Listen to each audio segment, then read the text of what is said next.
convocarme.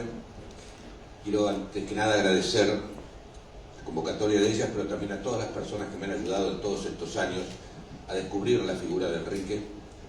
Quiero agradecerle muy especialmente a Fernán Elizalde.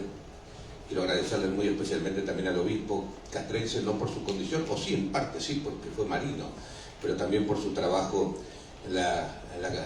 justamente en la Comisión de Causas de Canonización de Argentinos, todos los que han colaborado para que uno tenga un poquito más de información y han puesto su esfuerzo, además, para que esta causa vaya adelante. Tuve la oportunidad de estar muy cerca del inicio de todo esto, porque por allá por el año 96, en un almuerzo de AGDE, estaba dando una charla, todavía no era cardenal, hoy tratábamos de recordarlo, era arzobispo, Jorge Mejía, y en ese almuerzo de AGDE, la Asociación Cristiana de Dirigentes de Empresa, dijo: yo creo que es un modelo, Enrique Shaw, de empresario, que realmente amerita que le abran una causa de canonización. Y me sorprendió, hice una nota que salió muy grande un domingo en Clarín. En aquel entonces proponen a un empresario como candidato a santo, o a ser reconocido como santo, ¿no? Porque santo lo es, lo que falta es la proclama, que sea reconocido como tal, ¿no es cierto? Entonces, a partir de ahí descubrí a esa persona que me llamó tantísimo la atención, y el primer dato que me sorprendió fue que cuando su vida se apagaba a los 41 años, todos los obreros fueron a donar de sangre a él.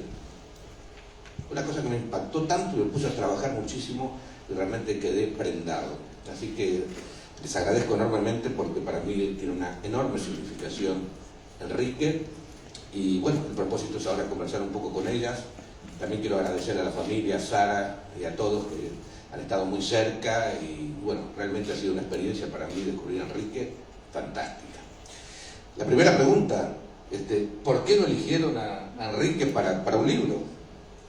Bueno, gracias Sergio, muchas gracias a todos por venir a la presentación del libro. Bueno, es un personaje atípico, Enrique Shaw. ¿Cómo poníamos no poner los ojos en un personaje tan interesante? Perdón, el tema de llamarlo personaje, porque es realmente una persona que vivió su época, los años 50, principio de los años 60, y hace parte de la tradición argentina de aquella época. Y finalmente es un tema de investigación donde podemos encontrar personas que lo conocieron personalmente. No vamos atrás como Mamantula, que tuvimos solo la posibilidad de ver cartas en Roma. No, acá tenemos también la posibilidad de hacer preguntas, por ejemplo, a Sara Shaw, que el escrito que saca con nosotros. Y bueno, si tenemos dudas, siempre es una fuente, una enciclopedia, Sara, y nos ayuda muchísimo con la investigación. Y además, un empresario, ¿qué hay de más lejanos a la santidad que un empresario? Entonces, ahí sí nacía la posibilidad de hacer una linda investigación y encontrar también la respuesta a esa pregunta. Buenas tardes a todos, gracias por acompañarnos nuevamente. Y así como vos contabas, ¿no?, tu experiencia, esta es una de las tantas causas argentinas que inició nuestro querido Papa Francisco, y justamente en ese recorrido con Mamantula, en las reuniones anuales de la causa de los santos, en las que organizaba Monseñor Olivera, yo estaba por otra causa, no solamente por Mamantula, sino por la causa de Monseñor Contau, y ahí escuchaba la historia de Enrique Shaw, ¿no? Y bueno, realmente esto, ¿no?, esa famosa frase, estoy orgulloso porque en mis venas corre la sangre obrera, y es como que ahí uno se detiene y empieza a escuchar, ¿no?, y empieza a querer saber más de este hombre, padre de familia, empresario, marino. Bueno, cómo en una vida tan breve de 40 años pudo ser parte de todas esas facetas, ¿no?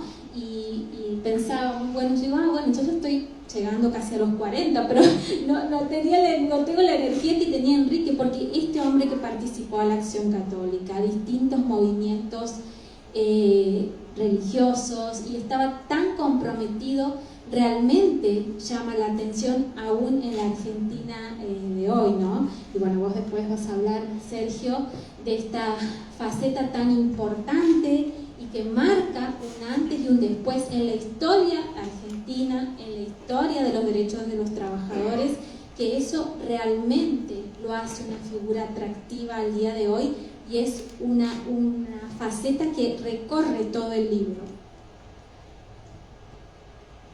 En algún momento el cardenal, ya era papa, dice, era rico, pero era santo. Parecería ser que hay como una dicotomía, que no la hay, ¿no? La santidad puede ser en cualquier ámbito, y es un testimonio. Pero no fue fácil que comenzara la causa, que se abriera la causa a principios de los 2000. Como ustedes saben, empieza en la diócesis, donde muere el candidato a santo. En este caso en Buenos Aires. Pero cuando se le acercaron al arzobispado los expertos, pero un empresario, ¿realmente creen que un empresario puede llegar a ser santo? En ese mundo de los negocios y de todas esas cosas. Y entonces se demoraba el inicio de la causa, hasta que tantas personas, que acá estoy mirando sus rostros, empujaban, pero traían documentos, traían testimonios y decían, sí, realmente vale la pena iniciar esa causa de canonización, que puede convertir a un empresario argentino, yo insisto con esto, en el primer empresario santo del mundo. ¿Y cómo empezaron la investigación, Nuncia? ¿Por dónde arrancaron? ¿Por dónde arrancamos? Siempre las redes sociales son una fuente de curiosidad para nosotros, los periodistas, y veía siempre Enrique Shaw, probablemente hay una community manager que comunica muy bien, y por eso yo siempre veía todos los días noticias sobre Enrique Shaw. Entonces la curiosidad me llevó a leer un poco su historia, y después dije, qué buena causa que están haciendo, cómo están llevando adelante bien todo el trabajo. Y un día, bueno, terminado el trabajo sobre Mamantula, que fue muy largo, decidimos un poco mirar qué había más de lo que se veía en las redes sociales, y empezamos a leer un poco sobre Enrique Shaw, y después encontramos a Sara, y con la cual bueno, dijimos que me hubiese gustado mucho poder tratar ese tema, investigar, porque el personaje Enrique es muy atractivo y muy actual. Y también se puede romper ese prejuicio que tuvo también el Papa Francisco, rico pero santo. Ya ahí es un tema que es bueno poder trabajar. Y entonces empezamos, y fuimos a la Universidad Católica, la ACDE nos abrió las puertas y pudimos empezar una investigación. Hay un archivo muy bien ordenado, muy rico, empezando por las libretas de Enrique Shaw, que es una pequeña libreta de plástico negro, toda escrita con una tinta azul, y que él tenía siempre, y cualquier inquietud, pensamiento, él sacaba su libretita, escribía y después la guardaba, y de ahí pudimos conservar todas las ideas de Enrique, pero también la organización del día a día, de sus viajes con Cecilia Buque, su mujer. Fue simpático también ver el viaje al jubileo del 1950, con una libretita con anotado todo, las expensas, una buena propina. Era una persona ya generosísima, pensaba también de anotar la propina, cualquier cosa, porque él era una persona muy rigurosa, muy esquemática, muy bien organizada, probablemente porque eso lo aprendió en la Armada. La Armada aprendió un orden, una rigurosidad y una austeridad increíble. Bueno, de ahí después vimos otros libros que se escribieron en el pasado, en particular un libro muy interesante donde se reúnen todas las cartas que Enrique escribía a Cecilia. Y de ahí se entiende su pensamiento, su fe, lo que pensaba de la vida, lo que pensaba de la pastoral social, porque fue realmente muy empapado con la pastoral social para después empezar con la doctrina de la iglesia y después obviamente poner en práctica todo lo que él aprendió, también con el encuentro con unos obispos como el obispo Hildebrand de Chicago, como nuestro Papa León ahora de Chicago, y de ahí le dio la idea. Y además una cosa que me llamó mucho la atención es que él, después de haber decidido de dejar la armada, quería ser obrero, como obrero, de una familia muy en vista, una familia de empresarios, una familia de banqueros, quería ser obrero.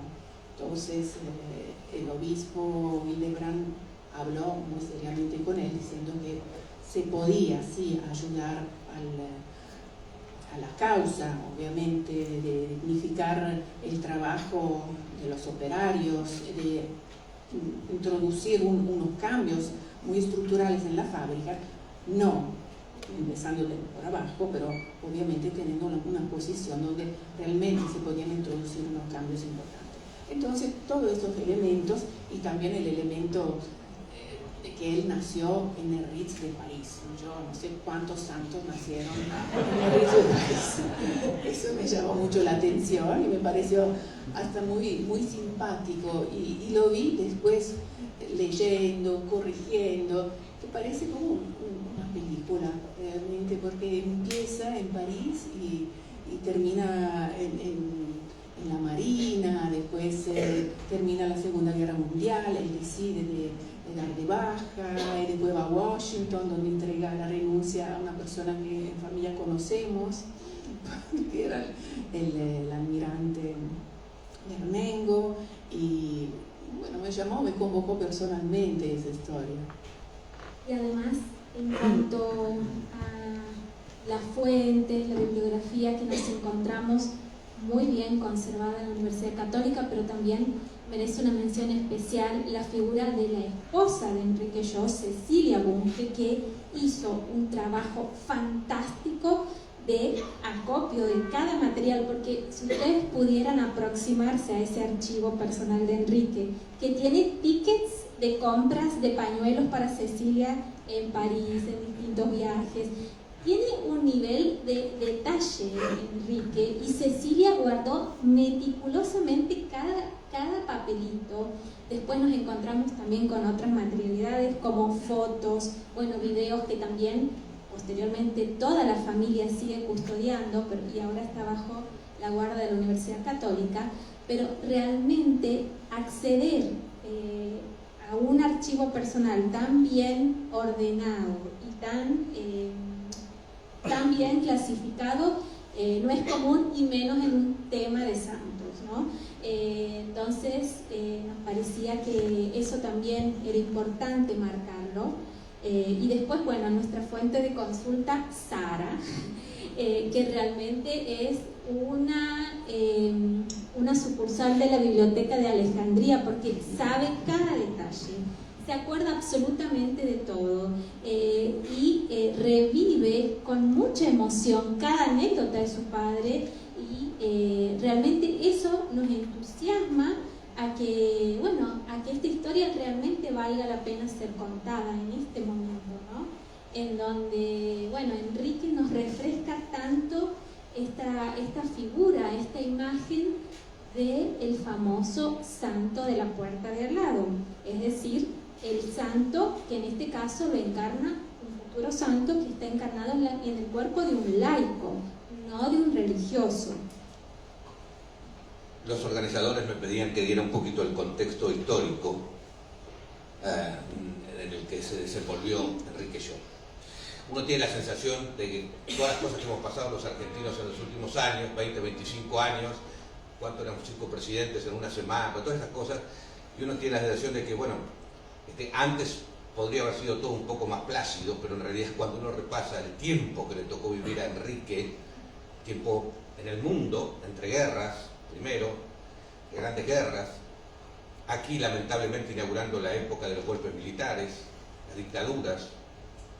Estamos haciendo la cuenta con Fernanda hace un rato, creo que vivió con 46 ministros de educación, de economía, 46, o sea, no es tan novedoso lo que nos pasa a nosotros, cambios tremendos, repito, gobiernos democráticos, dictaduras, el primer peronismo muy cercano a la iglesia, el peronismo final, con el enfrentamiento con la iglesia, la quema de las iglesias, el bombardeo a la Plaza de Mayo con cientos de muertos, el fusilamiento que tuvimos después, posterior, todo eso lo transitó Enrique y tuvo que dar su testimonio en ese marco, en un marco además de una doctrina social de la iglesia. Ahora tanto estamos evocando a León XIII a partir de León XIV.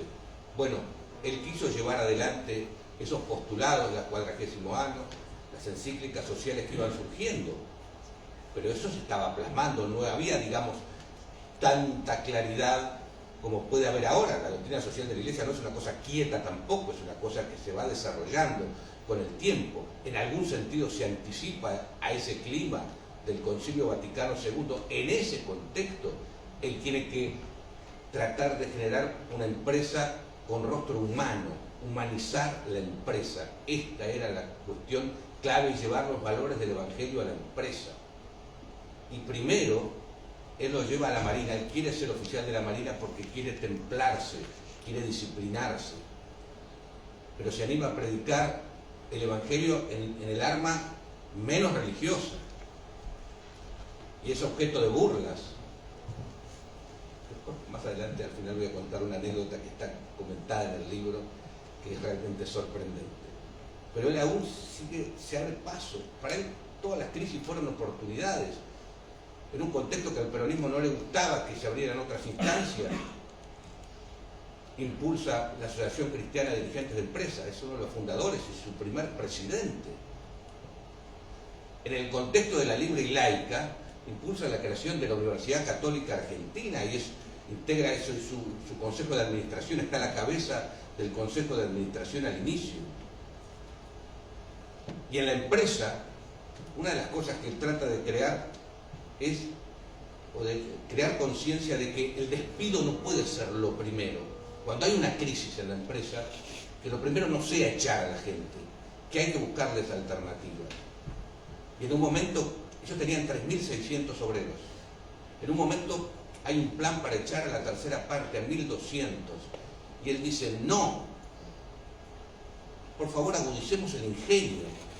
Pensemos que el trabajo es mucho más incluso que el salario. El trabajo hace a la dignidad de las personas y contribuye al desarrollo integral de todos. No puede ser que lo primero, presenta un plan, lo insiste, se lo aceptan, finalmente da resultados y evitan que esas personas sean despedidas. Y lo que él hace siempre es pensando en el rédito, porque parecería ser que a veces decir, bueno, seamos buenos, entre comillas, significa que la empresa tiene que perder plata, y él no creía en eso. Él no creía en eso, creía que la empresa debía ganar dinero y ganaba dinero, y ganaba dinero. Era un desafío, pero lo llevaba adelante. Y una última cosa que quiero comentar, en todo ese contexto tan difícil, estuvo preso por dirigente de la Acción Católica, 10 días más o menos preso, cuando la persecución de la iglesia, pero supo perdonar, mirar para adelante, hablar de la reconciliación. Pero quiero contar algo chiquito y con esto redondeo. En un momento ve que un capataz está reprendiendo a un empleado, porque seguramente no estaba haciendo bien su trabajo, seguramente. Y le dice, a ver, ¿qué pasó? No estaba haciendo bien su trabajo. Bueno, pero cuando lo hizo bien y cuando se destacó, ¿usted lo elogió? No. Entonces no puede ahora llamarle atención. Tiene que también reconocerle su posibilidad. Y él decía que la clave está en el obrero en que pueda desarrollar sus propias capacidades, que no es un ser inferior, que tiene una potencialidad y que tiene que desarrollarla. Yo me acuerdo en Fratelli Tutti, con esto termino, me acuerdo en una de las encíclicas de Francisco, que él decía que la mejor ayuda que se le puede dar al pobre es ayudar a que desarrolle sus propias capacidades. Por eso cuando se habla del pobrismo, o se le adjudica el pobrismo, digo, quien dice eso jamás lo leyó a Francisco, jamás, no creía para nada en la dádiva, para nada. Y Enrique mucho antes ya hablaba de eso, de que la mejor manera de ayudarlo es que desarrolle sus propias capacidades. Yo digo, me parece que es una cosa muy interesante para destacar, son grandes desafíos que las empresas afrontan, pero él siempre señalaba justo la importancia de humanizar la empresa, que significa que realmente sea eficiente, pero que no se olvide que ante todo está compuesta por personas y que tiene un rostro humano y una dignidad que hay que respetar. Un humanismo que él destaca y por supuesto que lo corona con los valores evangélicos, porque él evidentemente tenía claramente una visión religiosa. Dicho esto, les quiero preguntar a ella, yo ya conté algunas cosas, por ahí me adelanté, pero ¿qué es lo que más le llamó la atención si tuvieran que elegir algo de Enrique? Un tema familiar, porque podemos decir que para Enrique la familia era el centro de su mundo, pero en el mundo de Enrique había la empresa, en el mundo de Enrique había también la asociación cristiana, el arte, y además Enrique no solo trabajaba en la empresa Goló, pero también tuvo que trabajar en otras empresas, porque como nos contó Sara, como están también en las cartas, él era muy generoso y hacía préstamos a los obreros. Entonces él anotaba en su famosa libreta el préstamo y después cuando casi terminaba de devolver la plata prestada, él hacía así una línea y le dejaba, bueno, así un sueldo sin devolver. Y entonces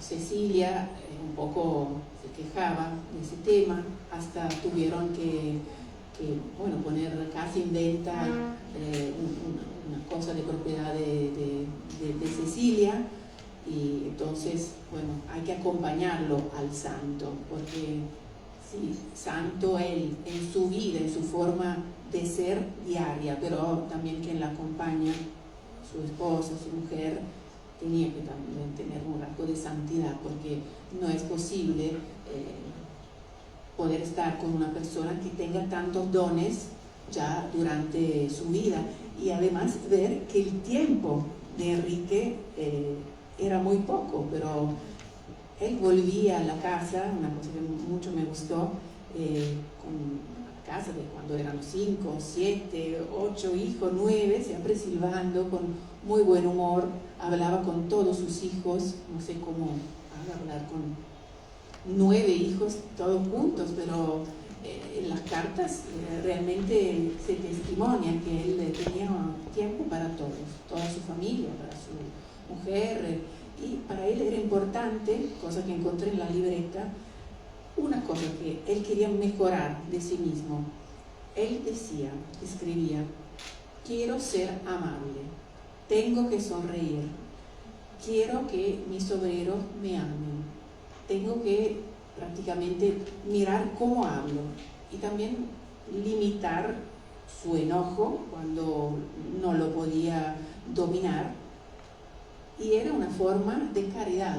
Él decía que esa era una forma de caridad, tratar de mejorarse para ofrecer lo mejor a los otros. Sí, y además impacta mucho ver, porque tenía una mini letrita, tipo la de nuestro querido Bergoglio, una mini letrita, y decía: debo sonreír más, no debo fruncir el ceño, debo ser más amable con Cecilia, o sea, con la esposa. Daba como unas cátedras de marido, ¿no? Fantástico, muy aplicable.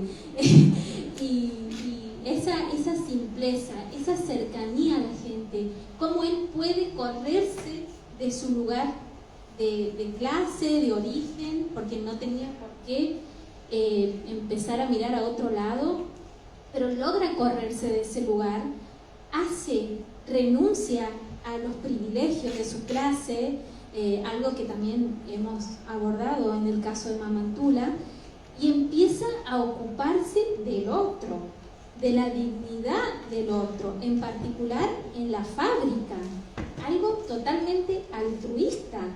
Entonces, realmente marca un antes y un después. El tema de las asignaciones familiares, este tema que dice, no, un trabajador con una familia tiene que tener un sueldo más alto que un trabajador soltero, pero vamos a hacer unas cargas compensadoras para que no se genere una inflación en el país. Y luego se asesora con expertos y presenta ese proyecto que luego se vuelve una política pública y que al día de hoy sigue vigente la ley en el gobierno de Aramburu. Entonces, me parece que ahí está ese aporte también a la sociedad de su momento y al hoy también. Entonces, creo que Enrique resuena mucho en este tiempo por este valor de la dignidad de la persona, poner en el centro a la persona. Eso nos hace volver a ser más humanos, ¿no? Que es algo que hoy decía el Papa en la audiencia de los miércoles, volver el rostro a ser humanos, y eso lo hizo Enrique en vida. ¿Ustedes sintieron que toda esta vivencia de Enrique debe ser lo suficientemente conocida y es sobre todo trasladable, es aplicable o puede ser considerado algo utópico?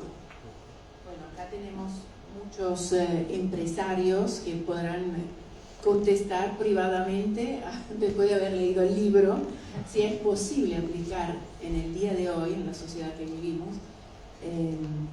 si las teorías, las ideas de Enrique se pueden aplicar hoy.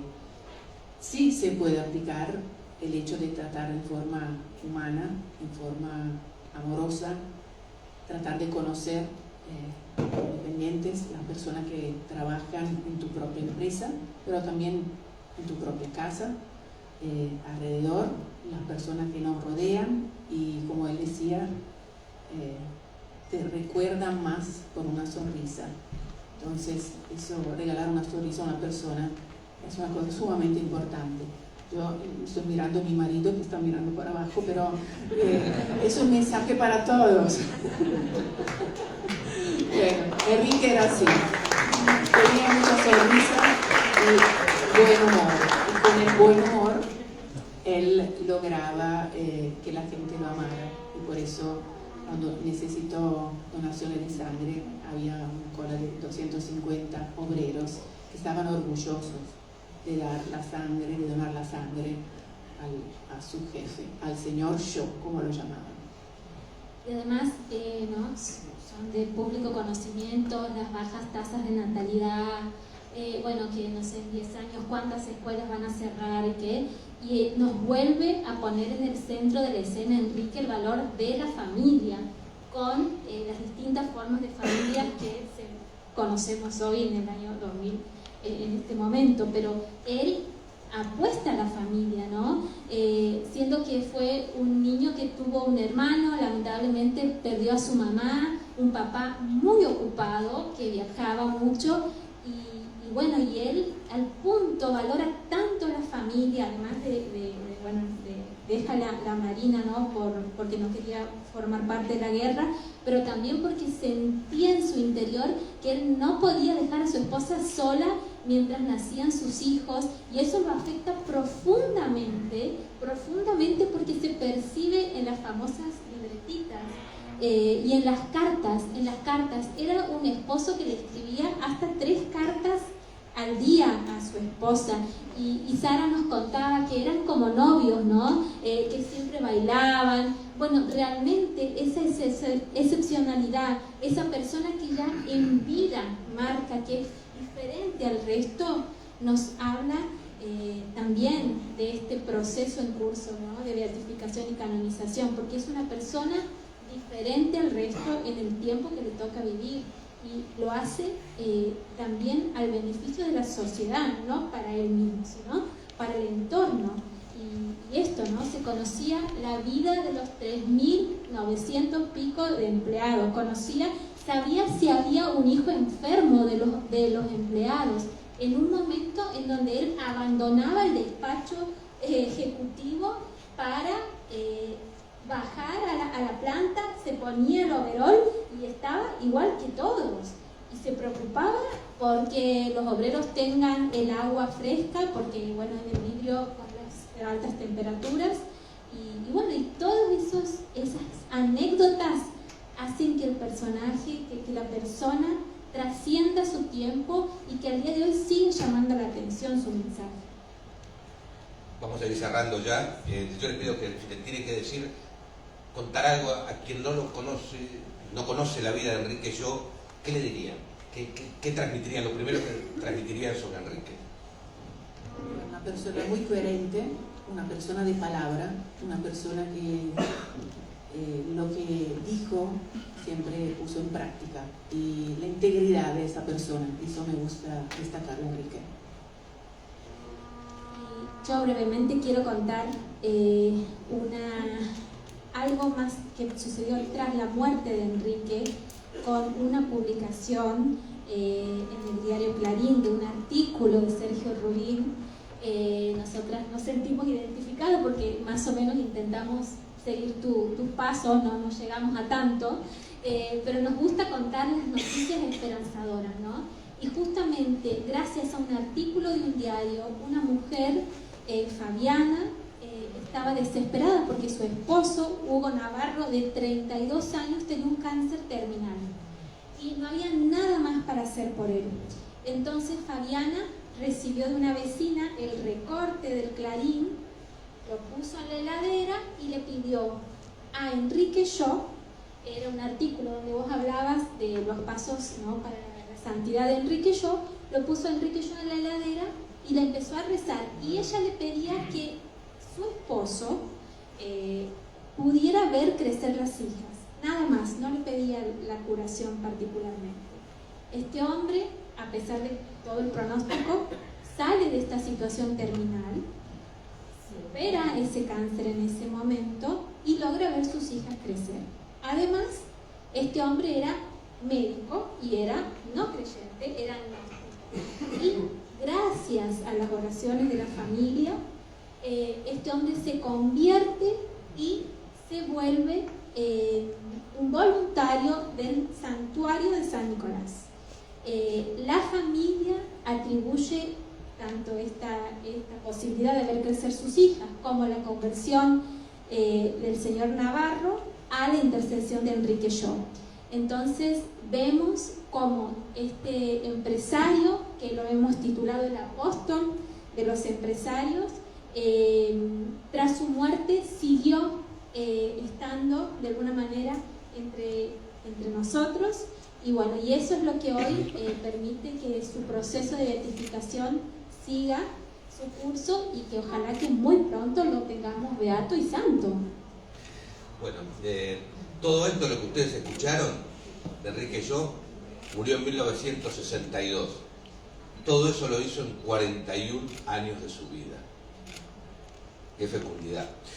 Yo no sé si lo digo bien, Monseñor Olivera, pero ya el milagro, ustedes saben que, con esto termino, ustedes saben que se inicia la causa, como decía, en Buenos Aires, en el arzobispado, va a Roma, finalmente fue declarado venerable, es decir, que vivió una vida realmente ejemplar como cristiano. Ya está aprobado el primer milagro que hace falta, una curación inexplicable desde el punto de vista científico, a través de la intercesión, el que cura es Dios, pero a través de la intercesión de Enrique. Ese milagro ya está siendo aprobado y falta, iba a decir un trámite burocrático, pero sería una irreverencia. Falta un pasito más de una comisión teológica, pero está a la vuelta de la esquina, que pueda ser beatificado muy pronto, en mi cálculo, periodistas somos un poco arriesgados, en los próximos meses. Podría ser ya declarado beato y con un segundo milagro, cuando se lo encuentre, podría ser proclamado santo. Así que estamos en las instancias finales de todo eso, para lo cual insisto también ha trabajado muchísima gente. Así que yo les agradezco de mi parte permitido participar, y bueno, creo que ha sido muy rico descubrir a un argentino, aunque nació en París, pero se santificó aquí en la Argentina, que nos deja un testimonio tan lindo en momentos en que necesitamos de tanta humanidad en un mundo demasiado técnico, que parece que por momentos nos deshumaniza y que por supuesto tanto necesita de los valores humanos y de los valores claramente del Evangelio. Gracias.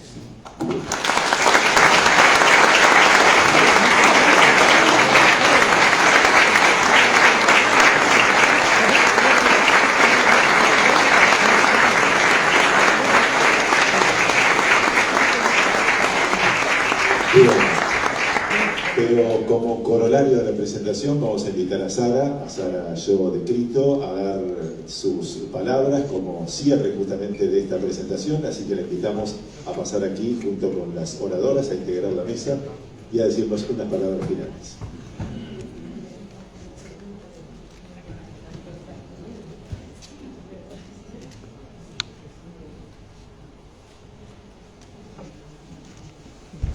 Bueno, los felicito de todo el corazón, me han hecho emocionar, sí. Y se nota que han estudiado mucho y trabajado mucho porque con las libretitas que yo no las he leído, así que estoy muy impactada porque veo que saben más que yo. Sí, sí. Eso sería imposible. Sí. A ver si funciona. ¿Nos podrías contar unas anécdotas de tu papá cuando, bueno, ustedes iban a Pinamar y también cuando él volvía de su trabajo brevemente para dar un cierre en un testimonio vivo, ¿no? De la vivencia de Enrique y vos como hija, que sos la hija menor, no, la segunda hija, que naciste en Corning, ¿no? En Nueva York, donde él estaba trabajando en la empresa de vidrio, Corning Glassworks, y bueno, vos naciste ahí. Bueno, puedo contar dos pequeñas anécdotas que son muy ilustrativas. A mí, mi papá me parecía muy normal, nada bizarro, y ninguna de mis amigas lo consideraba raro. Era muy normal, no sé cómo podía hacer eso, pero muy tranquilo. Pero ya que me pidieron en Pinamar, voy a contar algo que me admira mucho recordar, que en ese momento a mí me parecía tan natural, pero nunca más en la vida lo volví a ver que nadie lo hiciera. Y alguna vez tuve la idea que, bueno, podría hacerlo yo, pero me dio tanta pereza, que era ir a correr al muelle y volver con muchos chicos, ¿no? Parece una pavada, pero es una responsabilidad y ya todos sabían que él, como era marino, ¿sí? Había que hacer ejercicio todos los días. Entonces él llegaba a la playa y ya todos se alborotaban de que íbamos a ir a correr, eran como 2 kilómetros de ida y de vuelta, no sé, como 3, no sé cuántos kilómetros, pero como 3 kilómetros seguro.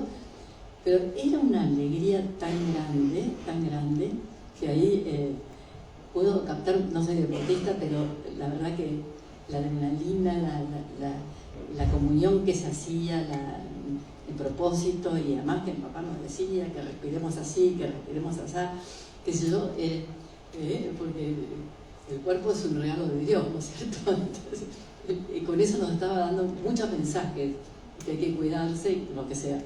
Y después la otra que le acabo de decir a Pablo Silven, sí,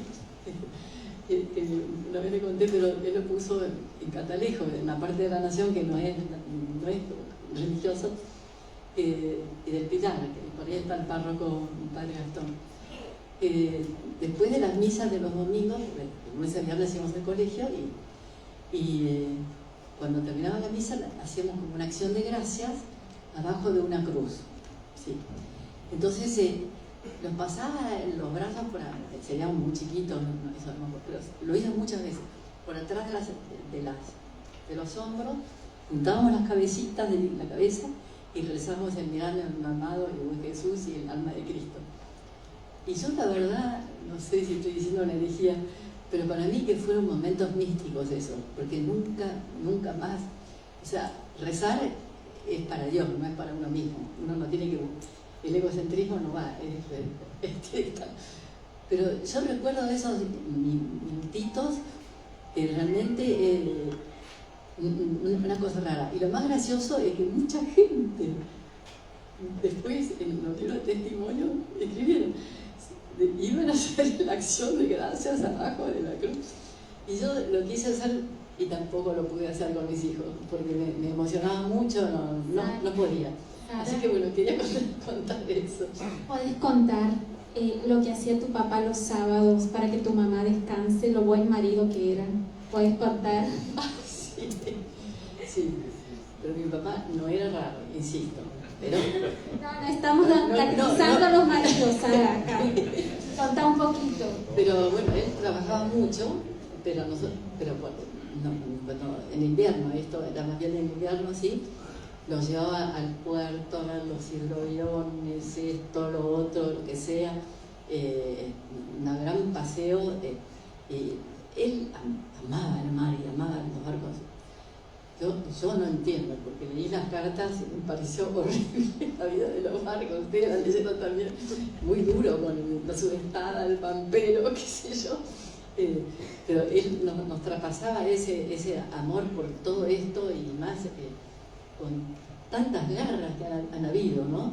Y Argentina siempre ha sido un país muy pacífico. Claro, los inmigrantes venían huyendo de las guerras acá y esto en nuestra cultura está. Tendremos muchos defectos, pero el pacifismo es fuerte, sí, y yo lo comprendía y siempre decía, hay que ayudarla a mamá, hay que ayudar a mamá, que mamá descanse, no sé si está embarazada del octavo, del noveno, sí, pero sí, realmente como hija yo lo veía disfrutar profundamente de ser papá, porque a veces uno no disfruta de los hijos tanto, ¿no?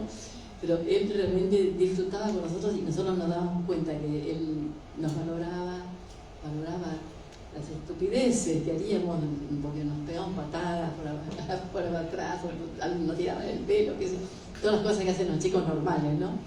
Pero él realmente, como no había tenido una familia, yo creo que tenía una sensibilidad muy desarrollada por todo lo que es vivir en comunidad, en una familia, no se incomodaba, sí nos indicaba en privado que habíamos hecho alguna cosa que no correspondía, sí, pero o sea, era exigente, pero no nos humillaba en público, no, así un grito, así, no. Entonces, eso es muy lindo, él disfrutaba de ser esposo y de ser padre de familia, cosa que ahora... Muchísimas gracias, Sara, por tu testimonio. Fue muy importante escucharte.